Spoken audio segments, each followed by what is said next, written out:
Welcome back to Sunrise Daily, continuing our focus on the interim reports released by the government on the ongoing cases and the funds refunded. George Ubo joins us now, CEO, Panic Alert Security Systems. Thank you for coming on this morning. Thank you. Good morning. Well, at the moment, many divided out there now about all of this. Publish or not? What do you think? Well, first let me talk about what concerns me.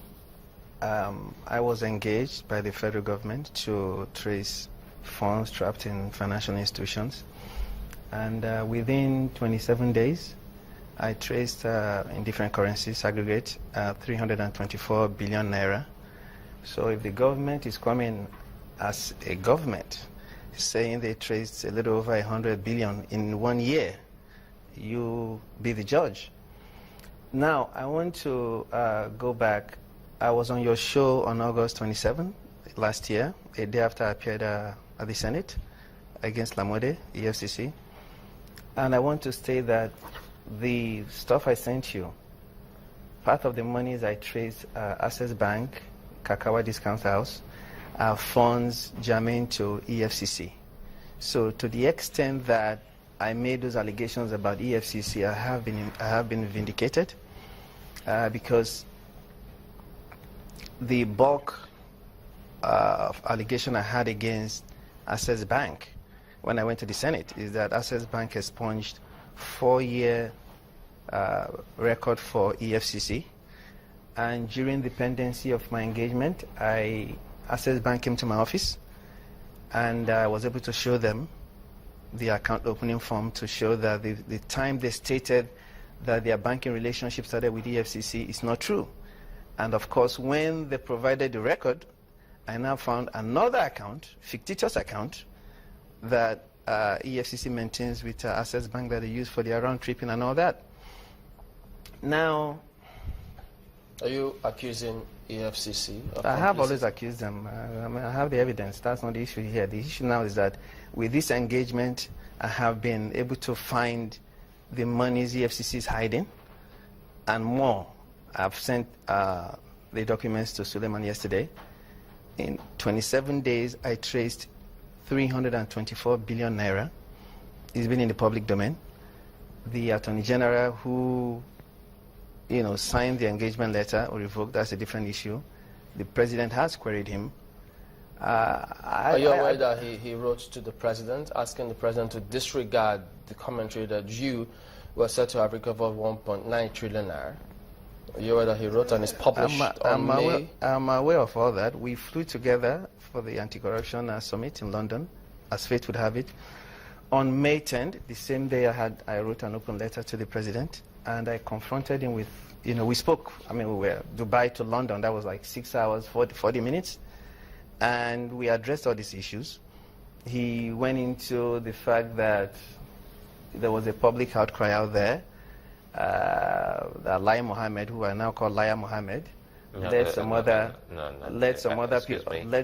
ministers Excuse to him. me, if we want to face the issue, we have to face the issue. Okay, We all don't right. need to disparage personalities. Okay.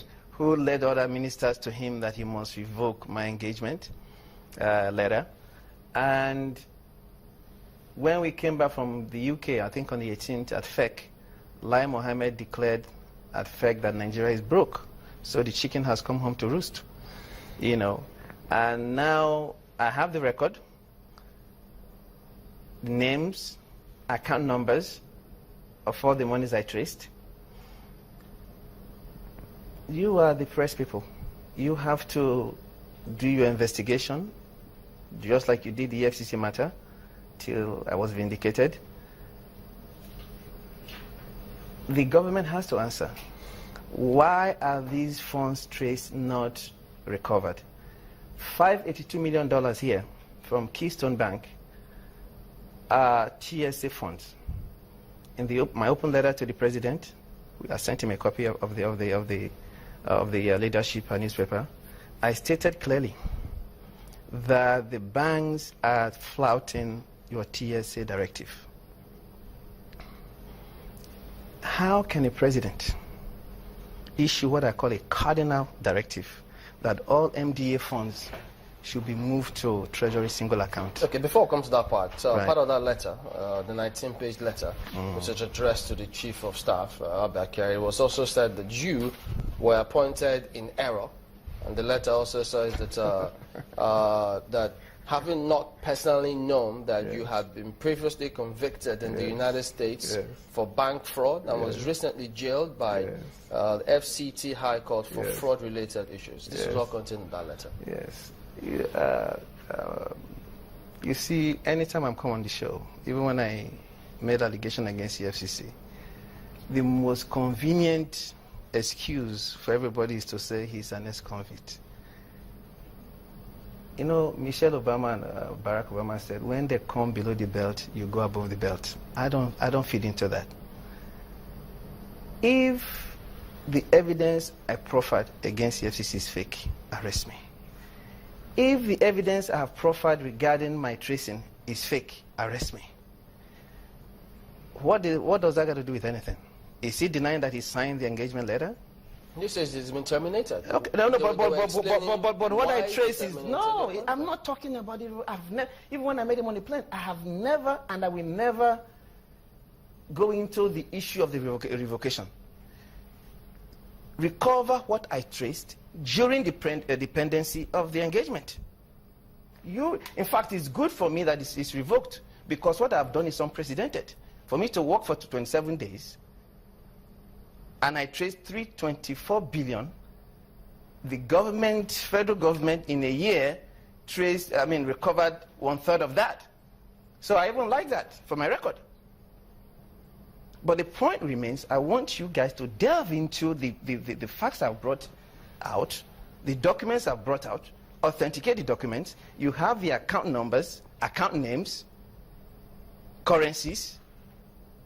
Look into it. Ask the government, why haven't you recovered these funds? That is the issue here.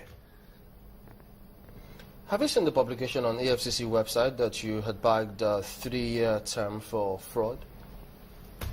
I'm not denying that. I'm here to talk about this. The day I was convicted, and I still say that I'm celebrating my conviction. You know why? Because my conviction elevated me to the status of all the idols I admire all over the world, who have been arrested, detained, in some cases jailed for fighting corruption and injustice globally. It comes with the territory. I'm not going to go into the merits of the case. I'm on appeal. But if I give you a car with title document, that car belongs to you. But for the judge to say that they couldn't prove their case and he went into, that's a different matter.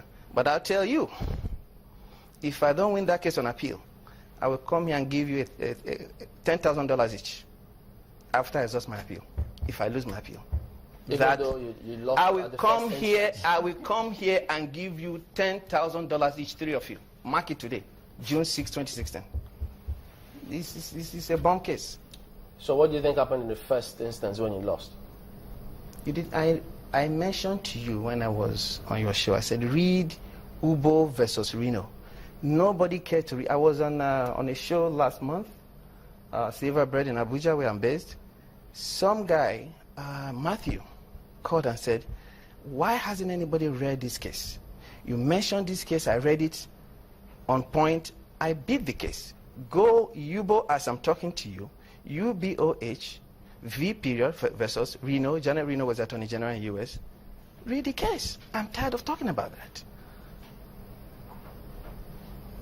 But the point is, I still say that any Nigerian who has been privy to the evidence I have against the FCC now, the federal government, AGF, and who is nonchalant or indifferent to these issues is part of the problem. So if you because say, I want you to look into what I have. now, if the Ubo versus Reno then says that you were convicted in error, they quashed all those charges and cleared your names, why then do you think that there's so much focus on the government is saying no, we shouldn't have gotten you in the first place? So we can't even look at all the documents you brought. I just said that the government vis-a-vis Malami reserves the right to appoint, to engage, or disengage. I told you that when we met. But if I'm to tell you the genesis of it, he courted me. He asked me, come over. I mean, it's been in the public thing that I went to jail in the U.S. or whatever. He said, look, come and make, because they know what I have. They know the evidence I have. So this money is recovered. So look at the date of engagement. I went to Senate last year, August. He engaged me February this year. You guys read between the lines. Let's when I went to Senate, the issue of just a minute. ex-convict was out there. Let's look at what was recovered. Exactly. You say you were able to recover. Trace, not recover. Trace. Right. Okay. Because I'm to trace. I don't you have went the power to trace. recover, yeah. But you also recall that he said you were going outside the purview, outside the scope given to you in that letter. Yes. After he wrote that letter. But did he actually do that? No. After he wrote, I told you we flew together after he wrote. It was just a stroke of fate. He mentioned that I went off my overhead luggage. I brought the stuff I sent you. I said, look, AGF, when you are tracing, it's like an octopus.